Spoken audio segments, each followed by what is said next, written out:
Hello সবাই, আমি Supriya. Welcome to my new YouTube channel. আশা করি সবাই খুব ভালো আছো আর আমিও খুব ভালো আছি।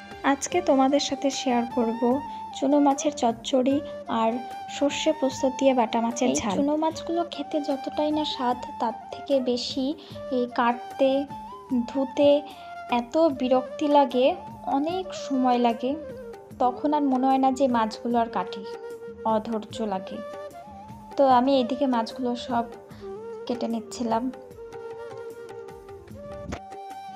তো ফাইনালি মাছগুলো আমার কাটা শেষ হলো। এখন মাছগুলো ধুয়ে নুন হলুদ মাখিয়ে নেব, তারপর মাছগুলো আস্তে আস্তে এক এক করে ভেজে নেব। আমি প্রথমে বাটা মাছগুলো নুন হলুদ মাখিয়ে নিচ্ছি ভালো করে, এরপর চুনো মাছটা নুন হলুদ মাখিয়ে নেব। এবার চুনো মাছগুলো ভালো করে নুন হলুদ মাখিয়ে নিচ্ছিলাম।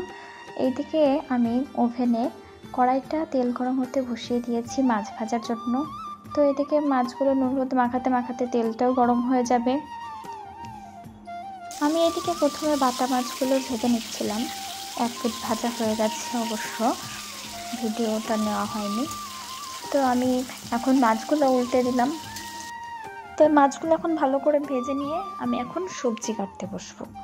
চুনো মাছের চচ্চড়ির জন্য আমি এদিকে আলু, বেগুন, পেঁয়াজ, কাঁচা লঙ্কা, পটল এই সব ঝুড়ি ঝুড়ি করে কেটে নিয়েছি। এদিকে আমার বাটা মাছ ভাজাগুলোও হয়ে গেছে। এখন কড়াইতে আরেকটু তেল দিয়ে চুনো মাছগুলো ভাজতে বসিয়ে দিয়েছি ওই কড়াইতে। তো চুনো মাছগুলো এইদিকে ভাজা হতে থাক। তো ফাইনালি চুনো মাছ ভাজাগুলো শেষ হলো।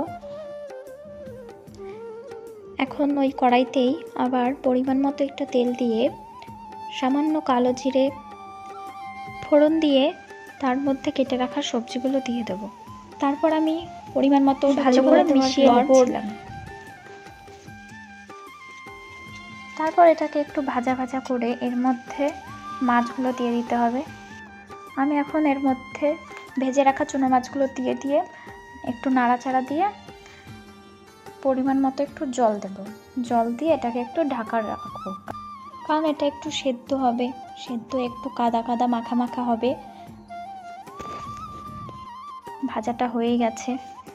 আমি খুন্তি দিয়ে একটু আলুগুলো কেটে কেটে দেখছিলাম যে সেদ্ধ হয়েছে কিনা, কিন্তু হয়ে গেছে। এই হলো লাস্ট ফিনিশিং চুনো মাছের চচ্চড়ি। তো আমি এখন আবার রান্না করব সর্ষে পোস্ত দিয়ে বাটা মাছের ঝাল। কড়াইটাকে ভালো করে ধুয়ে নিয়ে তেল গরম করতে বসিয়ে দিয়েছি। তো তেল গরম হয়ে যাওয়ার পর আমি এর মধ্যে একটু কালো জিরে ফোড়ন দেব।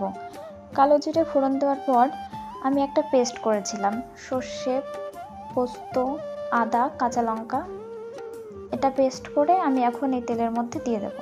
তেলের মধ্যে দেওয়ার পর এটা একটু নাড়াচাড়া করে তারপর এর মধ্যে একটু নুন, একটু হলুদ, এই সব কিছু দিয়ে ভালো করে এটাকে একটু কষিয়ে নেব। কষিয়ে নেওয়ার পর তারপর মশলাটা থেকে তেল ছাড়তে শুরু করলো। তেল ছাড়ার পর আমি এর মধ্যে পরিমাণ মতো একটু জল দিয়ে দিলাম।